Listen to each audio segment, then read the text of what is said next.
Join me, Susan Regan, host of Connecticut Valley Views, the most widely watched interview program on Connecticut Public Access TV, for our next show, The Dark Shadows of Human Trafficking, as I speak with Gary Levis, Ph.D. and law lecturer at UConn Torrington, as he explains the systemic epidemic of human trafficking that pervades all economic levels of Connecticut residents.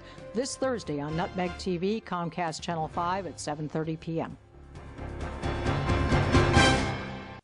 This is Susan Regan, host of Connecticut Valley Views, providing a caution to parents and caregivers. Some portions of this discussion and interview are sexually explicit in nature and may be deemed inappropriate for younger viewers.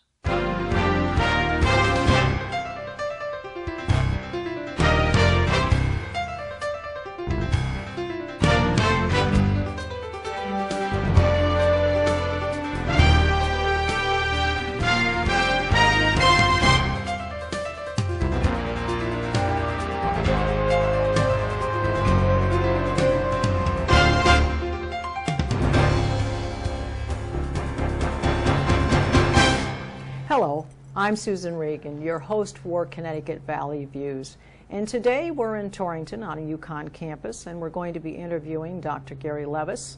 He is a lecturer in the philosophy of law, ethics, and language, and he's a faculty member of the Torrington UConn campus. It's a pleasure to be here today, Gary. Oh, thank you for having me, Susan, and thank you for giving me the opportunity to speak with your viewers today. Well, hopefully we're going to discuss some things that are going to help people, educate them. We're going to be talking about trafficking. And when we talk about human trafficking, I think it's a subject that has a myriad of issues that are evolved around it. And one of the things I'd like to ask you is, given your background, given your career, you have a great number of things in the academic world that you have accomplished, but how did you get onto teaching this course? Give us a little bit of background on that. Glad to. My main interest in philosophy are philosophy of law and ethics and human rights law. I have my PhD in philosophy, but I'm working on a master's in law in international human rights law currently through the University of London. I became interested in human trafficking a few years back when I learned about a trafficking case that actually was within my own family. A very close female relative of ours was the victim of domestic violence, and a very extreme form of domestic violence that left her with a number of physical problems and a lifetime of having to respond to the trauma that she had to endure. But during that time period, she was a trafficking victim. Her husband, the person who she trusted, actually would beat her, take her to hotels, and prostitute her, unfortunately. So. And what was his reasoning behind this? This was some sort of a sexual issue he had, or was this money, or? This was a straight, well, I mean, it's a domestic violence case, but the prostitution was for the purpose of money, for receiving money, drug money, essentially. So. And when he's taking his wife there and he's beating her and so forth, anybody else noticing these things, or change in personality, or? Our family had noticed big differences in our loved one, but it was very frustrating. These were times prior to 2000, actually, prior to the Trafficking Victims Protection Act, in which this kind of domestic violence was defined as a form of human trafficking under our federal laws. And we were still in a time period in which it was understood as part of domestic violence. We were just beginning to develop social programs to accommodate the victims of domestic violence in that way. So, but like many persons who find themselves in that situation, it's a very tough climb out of the hole. And they tend to alienate the person away from friends and family in order to they kind of herd them away from friends and family in order that they can't be protected by them, or that they may say something. That's correct. And in her case, she was actually whisked away to another part of the country. Where she was located was kept a secret from the family, and so it was very frustrating for everybody. So that was a personal introduction, if you will, and is that how you got on true. to I mean, I investigating became interested in it. I began to introduce it into my courses here at the University of Connecticut, and we began to develop service learning projects associated with this problem, and during the course of doing that, began to learn that the types of services that were available to victims throughout the state of Connecticut by non-governmental organizations particularly were irregular in terms of their quality. It wasn't clear. We began to look into what sorts of services, how qualified the service providers happened to be, and began to develop what eventually became the Human Trafficking Service Provider Assessment Project here at the University of Connecticut. The assessment project has been endorsed by the Trafficking Persons Council and is being funded through the Human Rights Institute, and will allow us to utilize students in internships to verify information presented by non-governmental organizations, as well as groups that are subcontractors, for example, for DCF, Sure. who do care for victims in Connecticut. The goal is ultimately not simply to verify what they do, but to develop a dialogue on best practices so that all parties at the table who are engaged in... So we'd be talking about working with committees and groups and departments that are like victim advocate. That's correct. Domestic violence. That's correct. It's a wide spectrum of organizations. And child advocate. Definitely. I mean, in Connecticut, we have the Connecticut Coalition Against Trafficking. I'm on the steering committee for the coalition, along with persons from the Department of Children and Families and the International Institute of Connecticut. But because of the wide spectrum of trafficking, you would expect to be pulling in people from from domestic violence centers, the Coalition Against Domestic Violence here in Connecticut, as well as International Institute dealing with international victims, the child victims that would be that would fall in under the DCF's jurisdiction, and so on. Well, the average person on the street thinks about as trafficking as the sale of or the use of human beings to make money. Would that be a fair definition? And when we're talking about trafficking, I guess we need to talk about Connecticut, what the percentage of what goes on. Is there more than the regular person would know about or think would be going on here versus the rest of the United States? And the definition of trafficking, what age groups and genders, who is involved in it? Well, gladly. The statistics on trafficking throughout the United States and in Connecticut are very partial to begin with. One of the new provisions within the Trafficking Victims Protection Act reauthorization of 2011, which is currently being considered, is to develop a better reporting mechanism so that anybody who is receiving funding, anybody who is engaged in or hopes to receive funding through the federal government or state agencies will provide more adequate information about victims. And our own Trafficking Victims Service Provider Assessment Project is designed to do precisely that also, to begin to get a clearer picture of the victimology, who the victims are, what their family backgrounds are, what served as the gateway into the types of abuse to which they were exposed, the forms of trauma. So what we'll be actually doing is going to the service providers and trying to find out information as well about what kinds of situations gave rise to it, in addition to learning about their care plans and the outcomes that they may have. Because you can look back at a child that perhaps who comes to school, doesn't seem to be eating, doesn't seem to have enough food.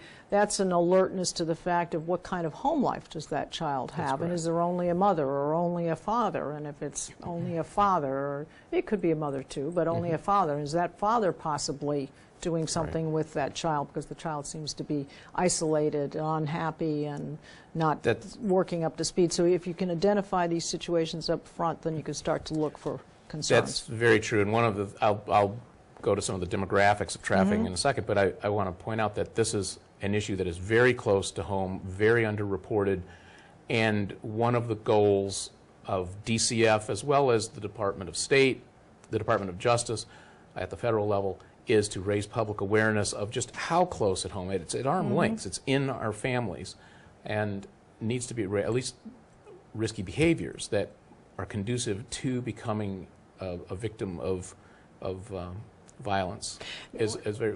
Our own students last semester conducted a survey of their fellow students on campus. We have about 300, a little more than 300 students on the UConn Torrington campus.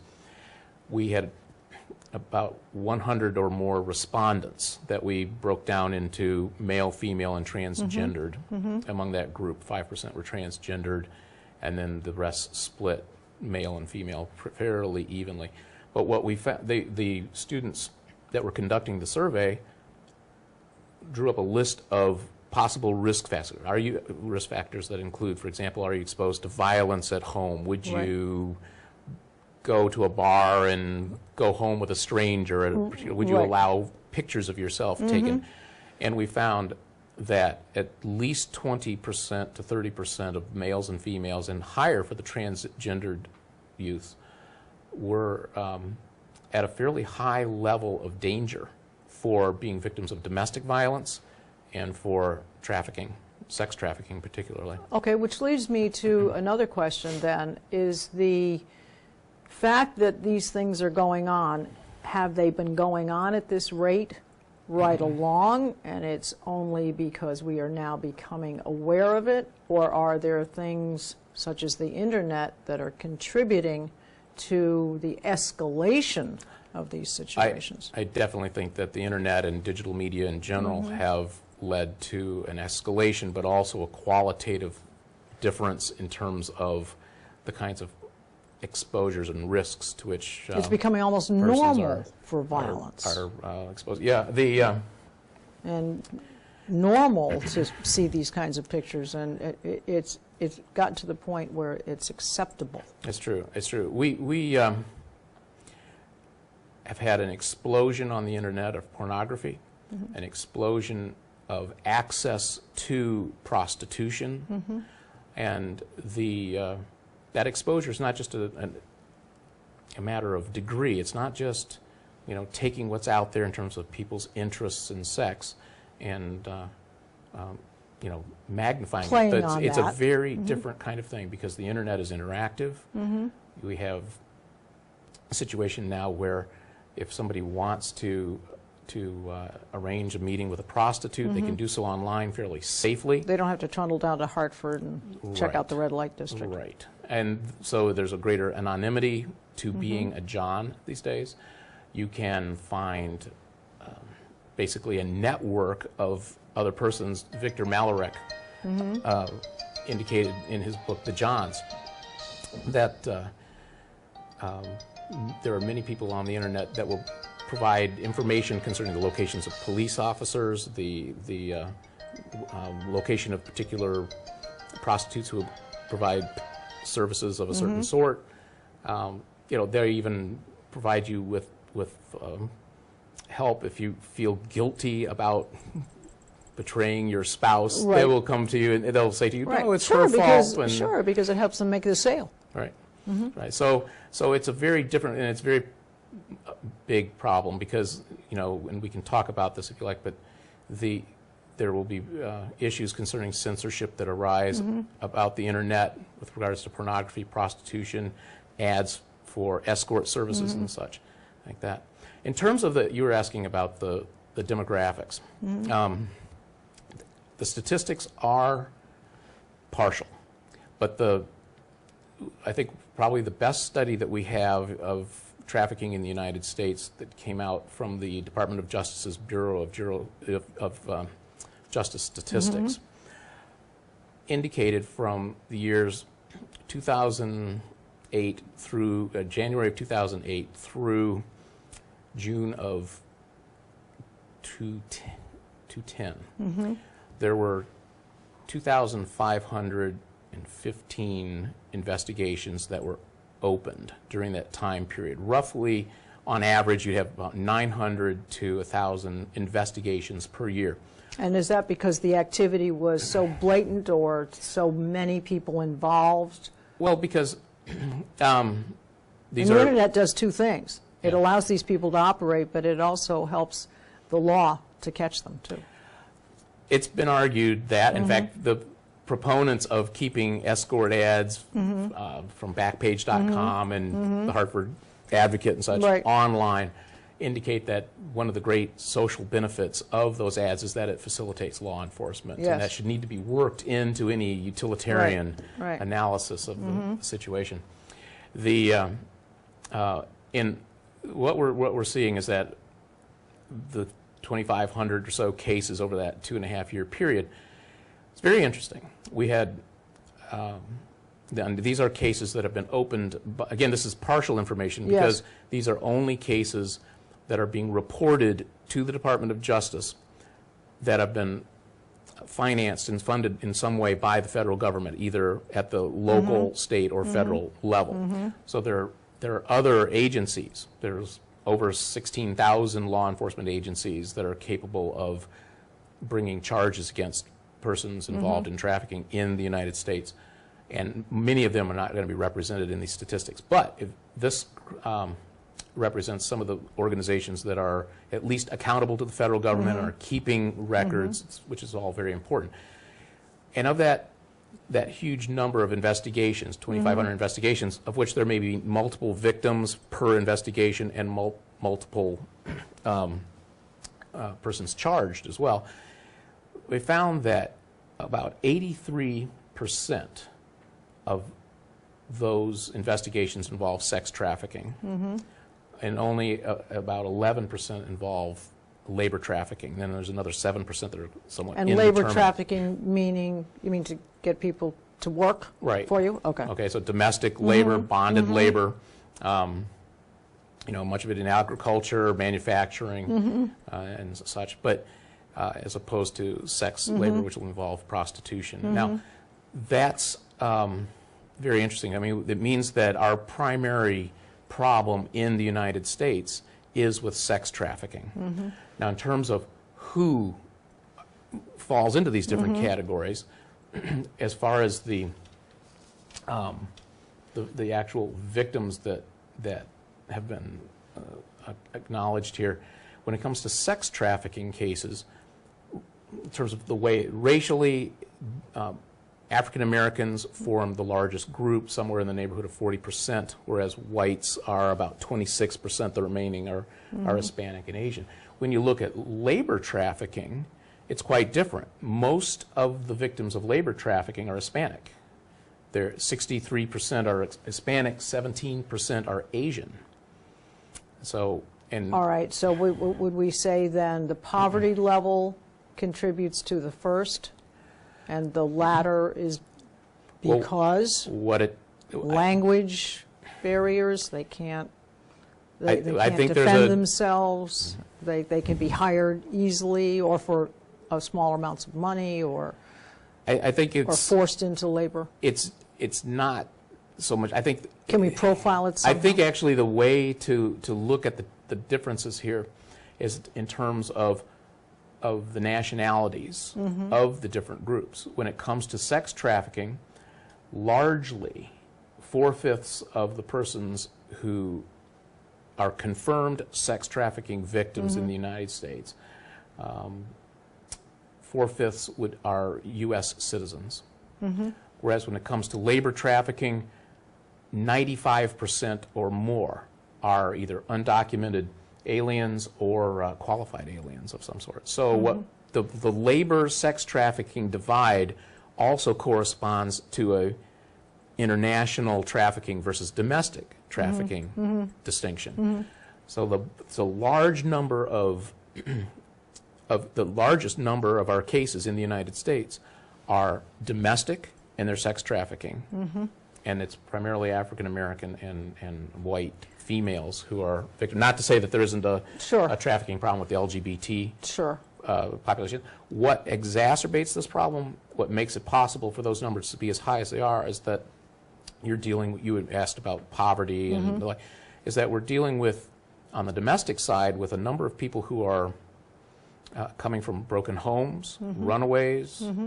They, again, the LGBT community is underrepresented in the statistics, but they have a very high degree of trafficking cases in that population, though, again, the statistics are not there yet. They're statistics on their exposure to violence when they're in foster care or homeless. And That's rather high, and that goes with the territory. Sometimes I think the victim almost thinks because of the violence that's going on at home, if they run away from it and they go to this John or this pimp or whatever, that might even be a better situation than what they're experiencing at home. And I think the strange situation being that prostitution and pornography are so closely related in contributing towards the problem, and yet prostitution is against the law and pornography is not, right. On the internet. Yeah. So it's Except for it's child kind of pornography, yes, right. yes. It's right. It's kind of interesting. It's okay if you sit there and watch it, which incurs more issues, but prostitution is not legal. It's kind of odd. Either it should be all one or all the other. You'd think. You would think. Well, I mean, the problem is when we have people coming from homes where there is domestic violence or risky behaviors that are conducive towards somebody becoming victimized. You know, they're easy pickings for the pimps. I mean, what we learn from law enforcement and from social workers is that the pimps are very good at picking out their victims, whether they stay at, you know, they'll hang out at train stations, bus stations, or go to parks or outside of schools or malls, and can locate individuals who they identify as having some self-esteem issues. They can read them like a book, and they then will try to recruit them at that point. So, and they're using probably all kinds of means. They'll lure them on that they might be able to give them this or that, or drugs or anything. That's true, but usually it would be something like, well, you would be a beautiful model, or we like the voice. Would you like to be a singer? We can, how would you like to? So they're enticed. They're enticed. They're enticed into what they believe is a better life. Exactly, and I mean it's a deep problem in our society because we do perpetuate certain images of women through our media. We sexualize minors and dress them up and think it's really cute when they're wearing high heels and like. We're the encouragement to look attractive, the encouragement to be a pretty thing, a cute thing, an appealing thing, and they start at a very young age, and it continues on, obviously, through teen years. That's correct, and one doesn't have to be a radical feminist to raise the question of to what extent this perpetuates harms, raises the level of harms against children in particularly. I mean, there's no question that the internet has changed the capacity for persons to become the victims here. And as far as the distinction between pornography, prostitution, and trafficking, the lines between the three are very thin. I mean, if we look at pornography on the internet today, we're not looking at, Granddad's Playboy magazines with still shots that we just passively look at. Right. We're dealing with videos of sexual intercourse, sometimes very violent sexual intercourse. We're looking at videos that depict women in very demeaning ways and convey a certain image of women in our society. And in some cases, so being the exception, it's the norm. Well, it does very much normalize it, and many people do imitate what they see online. There have been cases involving this. Victor Malrich describes a case involving a man who fantasized about a third person having sex with his wife, hired that person, and didn't tell the wife. Carried out the nightmare. Carried out the fantasy with the wife saying no, and eventually the husband was charged as an accessory to rape in that case. But you have that. I mean, you have people imitating life, imitating art. Sure. If you want to use that word a bit very loosely. But at the same time, on the other side of the camera, the persons who are depicted are involved in prostitution. Sure. This isn't just still shot erotica of the past. Most of that pornography on the internet does involve sex. So they're being, if they're not trafficking victims, they're at least being paid to engage in prostitution. On the other hand, in terms of the number of people who are on who are depicted who may be minors, that we don't know exactly. It is unclear. DCF, if you speak with the trafficking groups down there, Tammy Sneed, Bill Rivera, and such, they'll estimate that I think I was told 30% possibly Right. could consist of child Well, pornography, and we're not aware of that. yeah, well, we've talked a lot about how bad it is, what's going on in Connecticut. One of the things that led me to want to speak with you was the Hartford Current article that you wrote some time back, and we're talking about current legislation in Connecticut and other states relative to the punishment for trafficking, the current status of success, and reducing this issue. So where are we in Connecticut? Well, in terms of the history of prosecutions, I mean, in Connecticut, for the years 2000 up through 2007, so prior to that report that I mentioned earlier, there were 298 prosecutions nationwide. And during that 7-year period from the creation of the Trafficking Victims Protection Act up through 2007, Connecticut was responsible for 7 out of 298 of those prosecutions. That's amazing when you consider more recently, according to the Trafficking in Persons reports for 2011, 2012. For 2011, there were 181 individuals charged in 1 year. And so we're having, and similarly for 2012, and the total number of convictions were around 141 for 2011 and 151, I think, for 2000. Excuse me, for the 2011 report versus the 2012 report. So we're talking about the years 2010, 2011. Right. We see, you know, nationwide an increase and now a sort of leveling off of the number of prosecutions. Prosecutions will involve, you know, more than one count against a particular defendant, and oftentimes more than one victim as well. How Connecticut rates compared to other states, I don't know. I mean, that original 7-year stretch, we had 6 out of 298 prosecutions. That seems awfully low to me. I mean, it's comparable to Alaska, had about the same number, and Western New York. Given the fact that we're on that corridor. Well, I was going to say we're sort of a gateway. Right, between New York and Boston. Right. It seems like the numbers are rather low. But more recently, though, I mean, Connecticut, the FBI has does work in Connecticut. They have participated in numerous nationwide sweeps.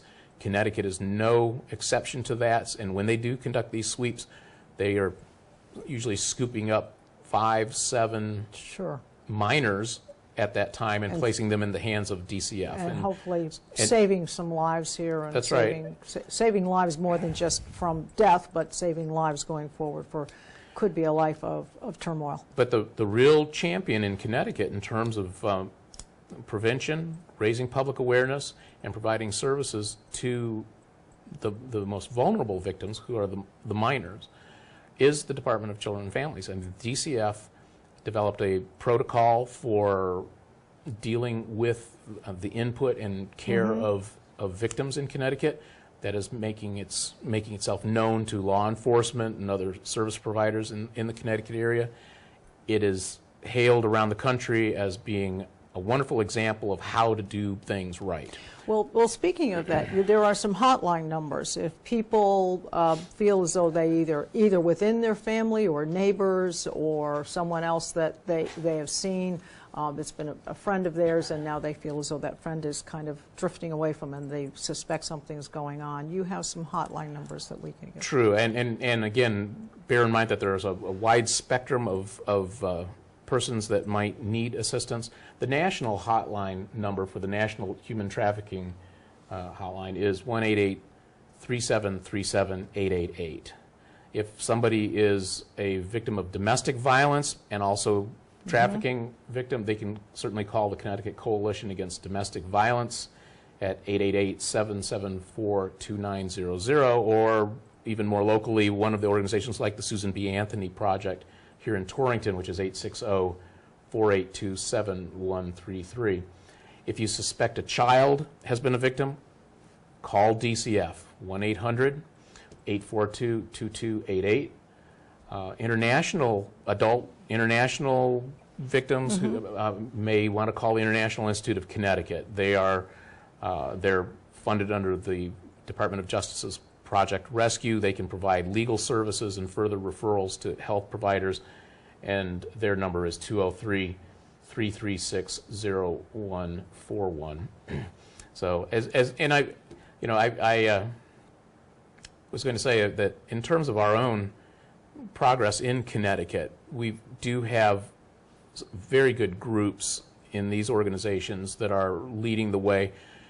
DCF has hoped that is working to extend the child protection of the Safe Harbor bill that was passed last year, to extend the decriminalization of prostitution up to 18 years old, because of the 16 and 17-year-olds fall into kind of a lacuna as far as legal services go. So there are great strides that have been made. We want to encourage our viewers, if they see something, it's often used term, but say something. You have some hotline numbers to call. Probably better to be more aggressive about it than to sit back, because it is more common than we think. Yeah. DCF is conducting a number of trainings around the state. It will be, and I'm not with DCF, Sure. and I'm not their spokesperson, but they are aggressively trying to train law enforcement, nurses, and school nurses, educators, to recognize this, so that friends can have, even in high school, I think is a very important place for friends to recognize some of the warning signs of their classmates. It's a community watch, really. Yes, and DCF will be conducting a training for nurses in Connecticut that will be providing CEU units on November 9th at Central Connecticut State University. They're one of the co-sponsors for that training. They will be bringing in a forensic Well, this has been very informative. Hopefully our viewers will gather. I particularly like the hotlines, because I think that's very beneficial and a very direct way to do something about it, and we do appreciate the time. Thank you very much, Gary. Thank you very much. We do appreciate it. Yeah. Thank you. And for our viewers, you can see all of our programs on our website at www.ctvalleyviews.com. This is Susan Regan, thanking you for joining me in bringing proof to the people.